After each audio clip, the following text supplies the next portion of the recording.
Hey, everybody. Thank you so much for joining my podcast. I'm Tina Meeks with my podcast, F That. I meant financials. The other F word that no one wants to talk about, a podcast all from talking to the single moms to the CEOs, talking about the secrets, the cost of mistakes, the common beliefs, you name it, we got it. We're going to talk about all kinds of things. And I'm excited to have somebody here with me today, Michelle Ricketts. We were in a group together and we're set up as a blind date, yay. And so we really don't know much about each other. That's what makes this such a great podcast episode. So we're going to learn about each other in a typical normal blind date fashion. So I'm excited. So Michelle Ricketts is here with me. She heard systems and processes, and that was her language. So here's me. Because it's not a language that many people want to hear or understand, because finance is just as bad, right? So I deal with a lot of cash flow. I do system structure. My thing is, Dr. Deming will tell you he's a systems guru. 94% of failure is due to the systems and processes not being set up correctly. It's not your people. If you're starting out as an entrepreneur, you want to get your systems and your processes in place. I am a do it for you because there's so much involved. I don't need to overwhelm you for that. That's why you want to bring in a professional consultant, because not only do I know systems and processes, I know financial at top level to entry level, and see the transactions flowing through the systems to maximize your profitability and maximize, harness, or sustain your profitability to keep your company healthy and give you the business legacy that you deserve. So I will let Michelle introduce herself and tell us more about her business systems and processes. Excellent. And I love that too. And I was like, wait a minute, I just heard systems and processes. And as my brother likes to say, that's the non-fun part of business. It's not the exciting stuff. It's not. But I'm a business consultant and I worked in corporate for 35 years. I also had an event business where I did an event series for entrepreneurs. And that's what showed me that entrepreneurs have a gap between sometimes the knowledge they have and even the information they can get access to.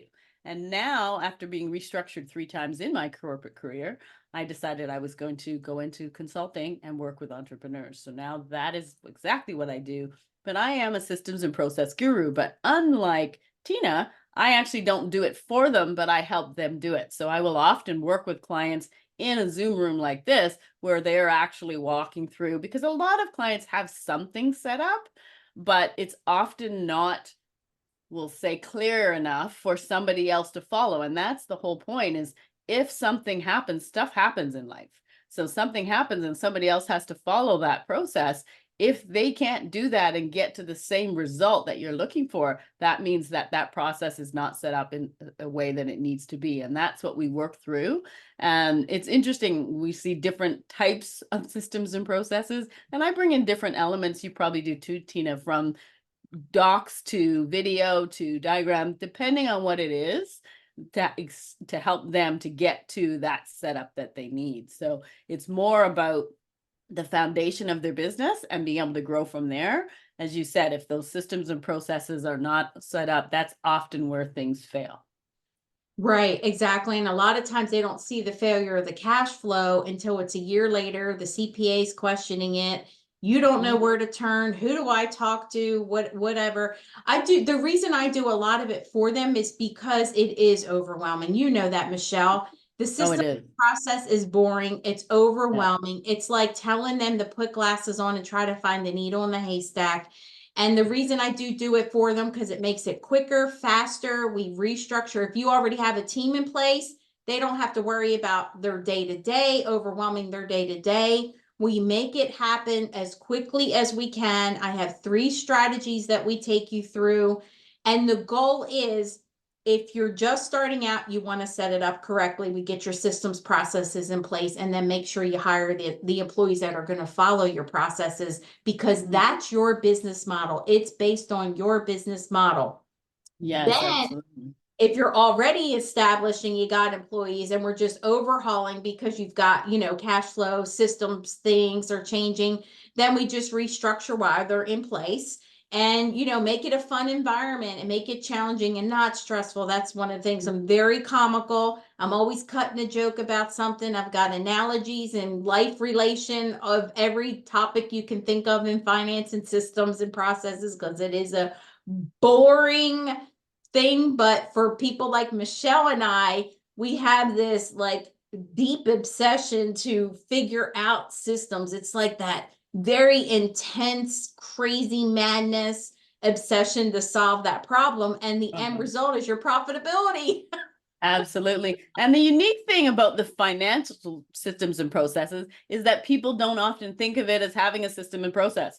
When I talk to entrepreneurs and we're setting up, they look at sales and they might look at marketing and different things. But when it comes to finance, and sometimes it's as simple as, well, how are you going to accept payment? And it's got to have a system around it. It's just really take a card. Yeah, but if you haven't done it before, you have to assume that the person has never done whatever it is before. And then to be able to walk them through that, you need the system set up to do that. So everything from taking payment to doing your accounts receivable, your accounts payable, looking at your budget, looking at your cash flow, right? So all of those things and statements there, looking at all of those things, if you've never done it. My brother, I have a twin brother, Tina, and he absolutely goes glossy-eyed at anything finance. Oh my gosh, I have a twin Right? brother too. Oh my God, look at that. Look at I attract twins. I got lots of twins in my life. Gosh. Okay, who's older? Who's older?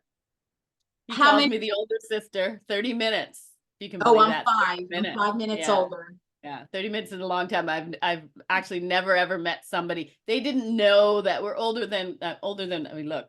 They didn't know my mom was having twins. So My it's mom kind of either. like, just a minute, excuse me, something's going on. So They were about to give my mom a shot because she wasn't stopping having the contractions, and they were about to give her a shot, and the doctor decided to put his hand all the way up there because back then the that's ultrasound. what you did. Yeah. And when he did, he said, "Oh, my mom still to this day could tell you she's 76 years old. She tells us this story all the time. Oh, there's another baby up there. There's a baby up there." My mom went, "What?" Yeah. And Because then so I mean, and he's like, "Push." you're typically small with twins, so the size people don't always think. Like we were, I think between us, we were 7 pounds or just under. So it's not like you're big and people are thinking, there's 2 babies. No, we're small and people are not realizing there's 2 babies. So totally we're digress, but amazing. Another twin power. Wow, that is unbelievable. That is crazy. Nice to meet you. Talk about You synergies, too. huh? But yeah, Absolutely. it's definitely interesting. I've in my path, was in corporate world for 34 years, finance in 20, and I just always knew that systems and processes, when every time I would streamline or make something better or make it faster, it was always for the benefit of my team or my coworkers or my boss. And Yes. every time I kept evolving in that, taking something from 4 days to 30 minutes, 3 hours to 15 seconds. I mean, I'm talking massive, massive man hour savings because my whole thought process was work-life balance, right? Absolutely. That Absolutely. stress on work-life balance, and that, the money part of it was, really not big of a deal for me because I wasn't getting Secondary. It's like, oh yeah, the money part. the profit. So it Yeah. was just knowing that I can make a difference in their lives. And then, my daughter's been a successful entrepreneur for 10 years. And she's like, you know what, Mom, as much as you've done outside of your career to help other people, you imagine the impact that you can do with, after COVID and then the inflation. You can help so many more businesses now more than ever. And the ripple effect. And I think, wow, helping one business with cash flow issues, then then it ripples to their families, and then it ripples to the community, and then the economy. And Mm-hmm. I want to stress this too. And Michelle, you'll agree with me. Do not feel like it's you're stupid.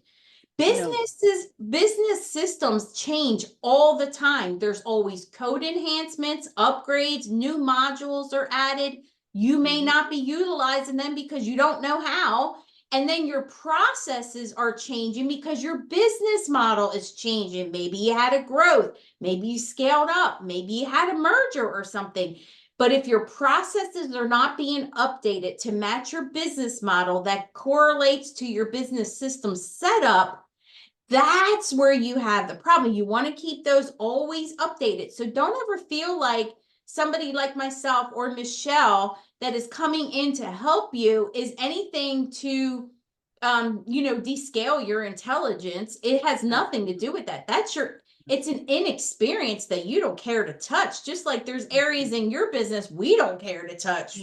Like, there's so much that I don't want to touch. So just know that as a business person, if you're watching this, just know that there's things that Michelle and I know has nothing to do with your intellect. It's helping your business because what you're thinking and what Michelle and I are seeing from another level, because Michelle and I are this analytical, program-driven brain, we're looking at things differently, and you're totally thinking something different that we're not even thinking of. So just know that. I want to stress that because that seems to be a lot of the hesitation on getting the help that a business needs before they have to go for a grant or apply for a grant or some type of funding and keep getting rejected because their finances aren't healthy. And when your finances aren't healthy, you gotta basically go all the way back through to the business systems, the processes, get that updated, get that healthy, get your team on board. And that is exactly it. Would you say anything different? Absolutely. I would absolutely agree. And the other side of that, as you were saying, is not to feel like, there's something that they're missing or what have you. The other thing to realize with that is that things will change. So when you do your system or process and you've got it set up, whether it's for finance or for sales or for marketing, or whatever it is, over time, you probably need to revise and change that. So you don't think it's a one and done, because it's typically not. And again, there's no reflection on you that, oh, wow, why do I need to update this or do that? It is the way business changes. To grow, you need to change, right? A tree grows, its footprint changes as it grows. It just doesn't stay in that same little spot. And your business is the same. So it's going to evolve, it's going to change, and your systems and processes will need to do that over time as well. Right, exactly. It's just like changing your wardrobe to get with the times. That's what my daughter keeps saying to me. Mom, you got to get different type of clothes. I'm like, but I like this shirt. I've had it for 25 years. We have our little sticklers too, guys. Let me tell you, we do have our things. So you got to change. You got to change with the times. What is it? It's all about staying competitive, right? Staying in the thing. And now with this AI, okay, Michelle, we're going to get into AI. This AI thing, I was in a conference last week, learned a lot. I've been tinkering with AI, creating videos and things like that. And it's crazy how much it changed. I started 2 years ago looking at this, and I cannot believe how much it has advanced in just 2 years. It's going to make life a lot easier. Let's live in the positive mindset of what this is going to do for your businesses. And it's going to help a lot alleviate some of the pressure areas of your business. It's going to do that. Learn to utilize it. Find those people that are using it. I mean, I'm using it in a lot of different ways to help streamline. I'm always thinking of competition, right? Your competition is going to be faster, effective, efficiency. I've been streamlining and organizing and restructuring for 34 years. So I know how that's going, and it's faster now than it's ever been. Human brain can't even keep up. Now you got AI that's in here that is a computer-driven brain. So do keep that in mind. They are stressing this. Stay in touch with AI because your competitor might be doing an AI system. Oh. And boom, my power went out. So in retrospect, several hours later, I found out that a tree had hit the power line. So Michelle and I rescheduled because I am so interested in hearing from her side. You guys heard enough about me in the beginning of the video. So I want Michelle to share her side of things. So definitely jump in, Michelle. And thank you so much for allowing us to do this again. I love the redo. It's excellent. We get to do the end. We've got to make sure that we add value on both sides. So I do truly appreciate that. Glad that there was nothing with your people or anything with the cars. So glad to know that everything was all right. So hello all again. And yeah, it's great to be here. Processes and systems is what we were diving into. And Tina and I were talking about the fact that it is so critical for every business to have processes and systems, whether it's financial or for everything else you do in your business, you've got to have those processes and systems. And with my clients, what I typically look at is where are they to start? So what foundation do they have? Because it's like a house. You can't build a foundation. You can't build a house without a foundation. So you've got to, the walls, the roof, everything's got to work together. And so starting that, when you look at a business, every business is really built on a similar foundation, processes and systems that get you from creation to client.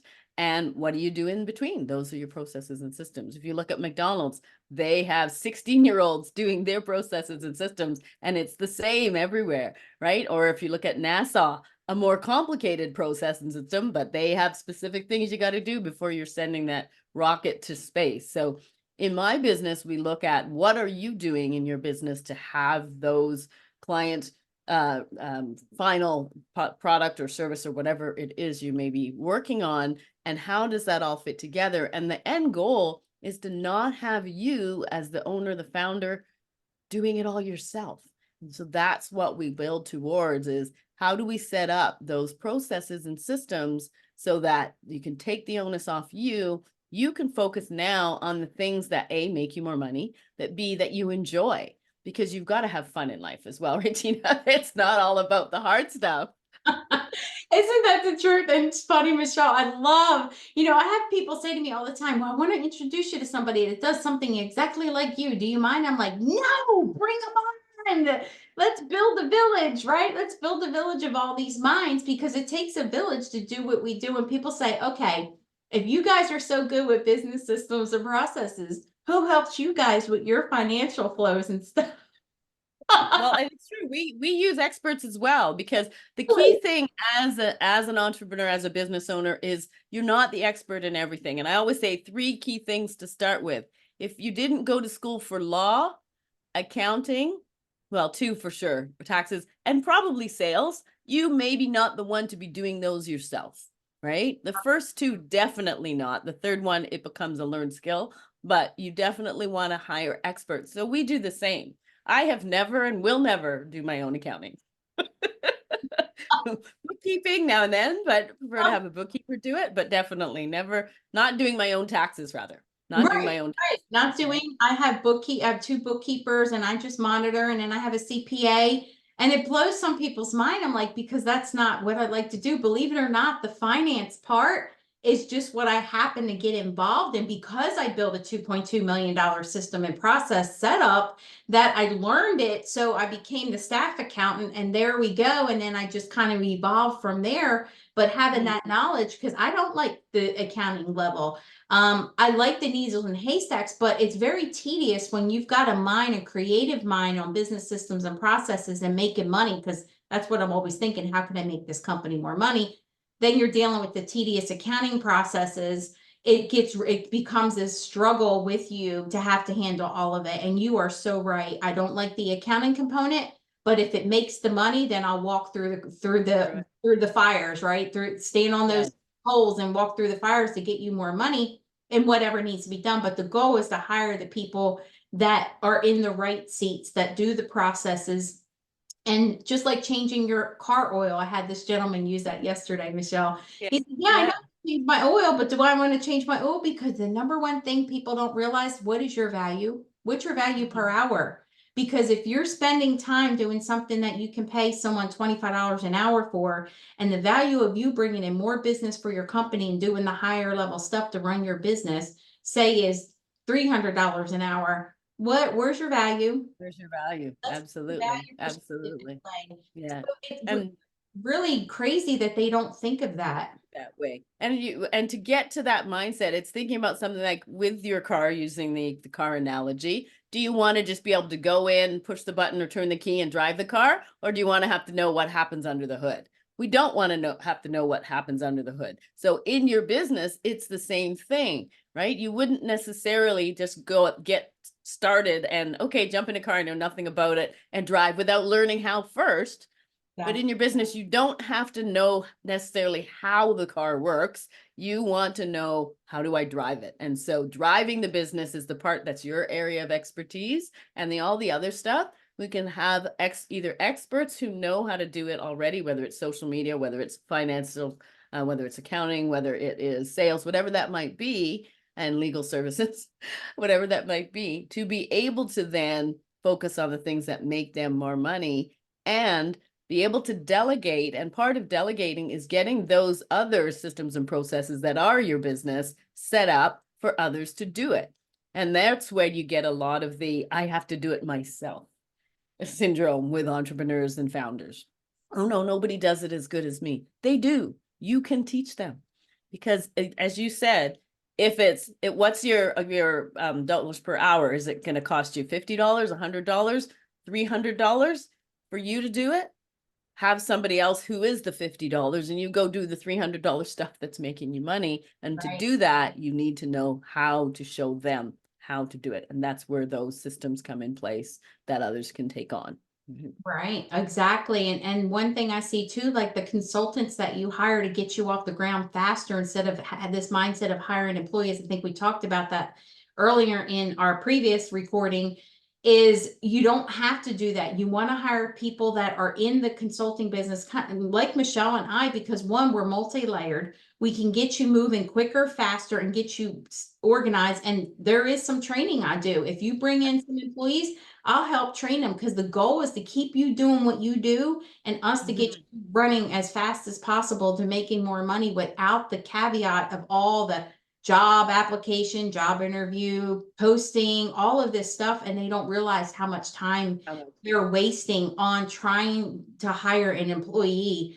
And then, us as well. And I'm sure I call it my Justice League, my referral partners. I can bring in, I have 20, 25 referral partners that I can, tag at any given time when I need them to give me a quote or need their service or whatever it is, because then that owner, that founder, CEO doesn't have to worry about, oh my gosh, I need another consultant. Oh, I can't even, because after 5, they're losing their mind. And then we do something similar. We actually also have experts that we utilize for elements of our business. So on the process and system side, it's a lot of me working with them. My brother calls it the tedious work, and it is a bit, but it's the setup. So we call it the incubator, because it's getting the business set up to be able to then move forward into what we call our accelerator. And that's when we're looking at their strategy. We're looking at their talking points, their calls to action. How are they presenting the business when they go into a networking meeting, or they're going to a VC conversation, or all of those elements that we help them get prepared for, as well as setting up explainer videos and landing pages and lead capture and all of those things that become the accelerator for the business to be able to grow and move faster. And we bring in experts in some cases for some of those elements, and we work with experts for a number of those areas. So it's not, as you say, it takes a village. And I used to say that in corporate all the time. It's very rare you did something on your own. It takes a village. Even when it's an entrepreneur, you still need to have that village to help you get things done and move your business forward. Right, because everybody has their own superpower. Absolutely. Yes, that's what we call it as well, the superpower, right? It is. And for us, same wavelength. You even use the foundation thing, and I use that too. It's so funny. Yeah. But it's true. It's true. It goes to show you that, we don't even know each other at all from prior to us meeting through the event and see the similarities. It just goes to show you that we've been in the world, we've swam the same waters, we know what it takes, we know what needs to be done. And I am so grateful to have met you, and definitely will be referring people to you if I need to. If it gets too much, I'll say, hey, I have another one just like me. There is 2 of me. We speak the same language, and it is so key. Yet we still have certain nuances. You're more on the financial side. I'm more on the setup and organization side, not necessarily from a startup perspective. And a lot of times, I will say too, Tina, a lot of times I find it's not the startups that necessarily we need to work with. It's some who've been in business 3-5 years or more, because they started with that passion, that vision, whatever that was, and they moved forward, and now they're in the thick of it, and they're thinking, yeah, but I'm still doing a lot of stuff myself, and I'm not enjoying life, not taking care of themselves, and that is key for me as well to take care of themselves, Very self-care, nutrition, fitness, all of that. And so then they think, okay, how do I change this? Right? You don't want that definition of stupid of doing the same thing over and over, expecting a different result. So they want that different results. That's what, when they reach out to people like us to be able to help move forward without everything being relying on them, and still having the revenues generated, a successful business that can operate without them. Right. And it's usually, yeah, startups are kind of tough, right? Because they're looking, their mindset's in a different frame, and it's tough to explain to them that having someone like you and I from the very beginning and get them going, but they don't, 99% of them don't believe it, how important business systems and processes are. It's when they get to that 2 to 6 year mark, that is the most important part, because, you know, some of them have already shut down by the second year, then 5, then 3, 4, it's higher percentage as you go.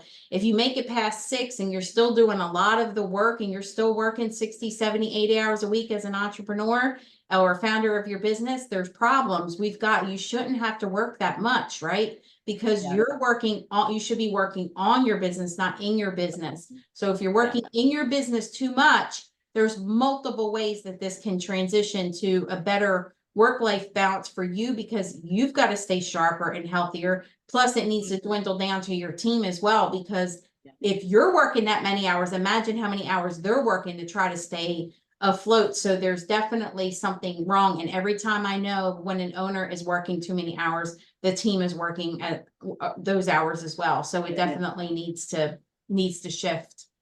And that trickles down, because then your team is not happy, and, you know, they're struggling. That's probably affecting their personal life as well. And I call it work-life integration, Tina, because balance, it's so hard. We're never really going to have balance. So it's a myth integrate, right?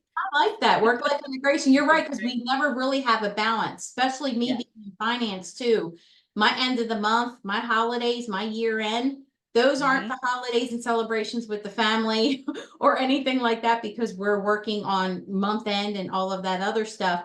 But I like that work-life integration. You have to find that integration. So I know my sweet spots throughout the month. I know my timing. So you're right. You are definitely right. And some people say, well, you don't have a work-life balance. Yes, I do. I actually do.